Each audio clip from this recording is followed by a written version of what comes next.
মরহুম আ.জ.ম ওবায়দুল্লাহ জীবনের প্রতিটি ক্ষেত্রে দায়িত্বশীলতার পরিচয় দিয়েছেন বলে মন্তব্য করেছেন জামায়াতের আমির। চট্টগ্রামে বিকেলে বিশিষ্ট শিক্ষাবিদ, লেখক, গবেষক, রাজনীতিবিদ ও সাংস্কৃতিক ব্যক্তিত্ব ডক্টর আ.জ.ম ওবায়দুল্লাহর স্মরণে আলোচনা সভা ও দোয়া অনুষ্ঠানে জামায়াতের আমির কথা বলেন।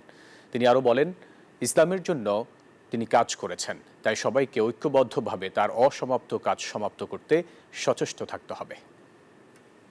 আমাদের ভাই আ.জ.ম ওবায়দুল্লাহ তিনি ছিলেন বিশ্বাসের পক্ষের জীবন্ত উপন্যাস। তিনি এমনই একজন মানুষ যাকে দেখা যেত, যার কথা শোনা যেত, যাকে পড়া যেত। এমন বহুদা গুণ আল্লাহ তাআলা খুব কম মানুষকে দান করেন। তিনি এরকম একজন মানুষ ছিলেন।